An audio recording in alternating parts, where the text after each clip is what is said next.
Hola amigos, bienvenidos a otra emisión de Sexualia. En esta ocasión vamos a hablar de un tema que ha sido no solo poco, yo creo que nunca se ha abordado en México, y es el síndrome de sobrevivientes al SIDA.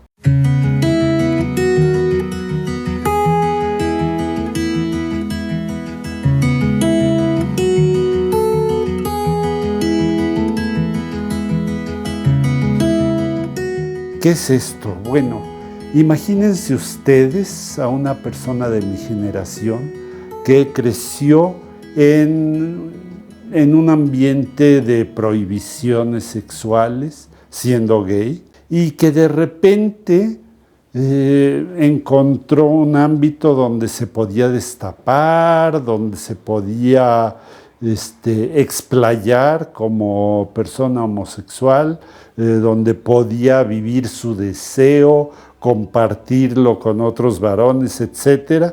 Y de repente llega lo que Carlos Monsiváis llamó el relámpago en medio de la fiesta. Este relámpago es la epidemia de VIH, que inicialmente se descubre en hombres homosexuales en Estados Unidos y que desgraciadamente este descubrimiento entre este grupo social hace que se cree y se recree y continúe recreándose hasta la fecha, 40 años después, el estigma de que el VIH es una infección que únicamente se transmite entre homosexuales, lo cual es falso. Es cierto que en Occidente somos parte del grupo más afectado, pero bueno, en África es escandaloso la cantidad de mujeres, no solo mujeres, de hombres heterosexuales que viven con VIH y mueren de las complicaciones que causa esta infección, este virus. Esta peste,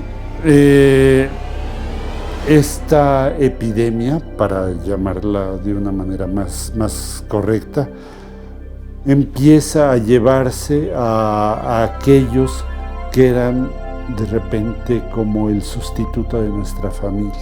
Aquellos que habíamos sido rechazados de una u otra manera por la familia, pues encontramos nuevas familias, nuevas afinidades, nuevos grupos de apoyo y de intereses mutuos, etcétera, etcétera.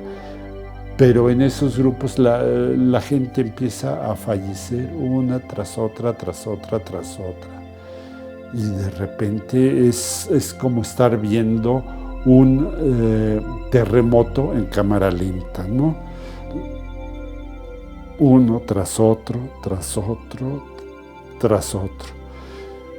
Y llega el momento en que pasan 10 años, empieza a haber medicamentos, etcétera, pero no siempre hay acceso a estos medicamentos, en fin.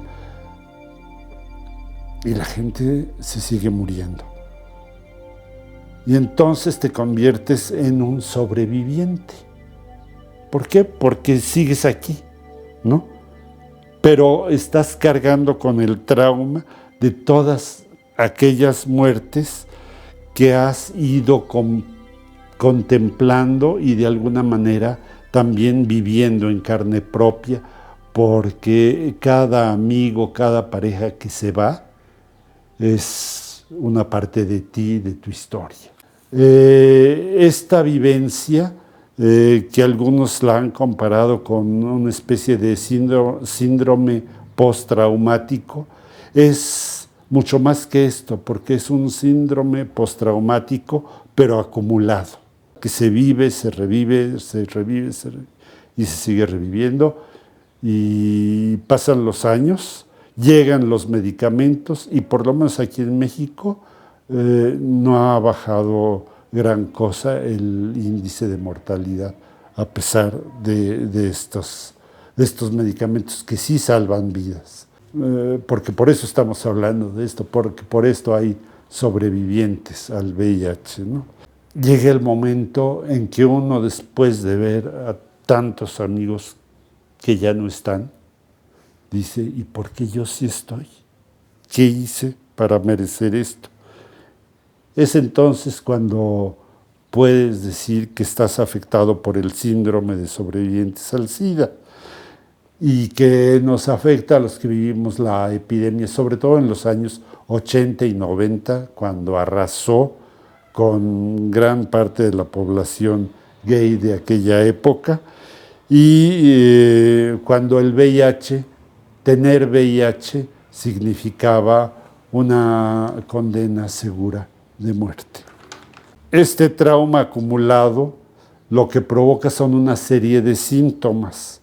Estos síntomas son, perdón que los lea, pero es para no olvidar alguno, la depresión, la falta de orientación hacia el futuro, el pánico ante una vejez que uno ya no esperaba. Uno decía, pues, ¿para qué ahorrar si me voy a morir igual que se han muerto tantos? De repente llegan los 70 años y pues uno está aquí. Ideas suicidas, incluso colocarse en situaciones de riesgo de adquirir el VIH. Le llamamos riesgo sexual, sexo sin protección o sexo con desconocidos que pudieran ser peligrosos. El chichifo o el mayate que a lo mejor me va a estrangular si lo llevo a mi casa, ¿no? O una cosa de eso. Conductas autodestructivas, como pudieran ser el consumo de drogas, etcétera, abuso de sustancias, el aislamiento o el retiro de la sociedad, pensamientos negativos persistentes como la culpa o la vergüenza, la culpa por sobrevivir. ¿Han ustedes oído hablar de alguien que se sienta culpable por sobrevivir? Pues muchos gays nos sentimos así cuando vemos que nuestras parejas quedaron en el pasado y no son más que un recuerdo. Hay trastornos cognitivos como la falta de concentración, la pérdida de la memoria inmediata.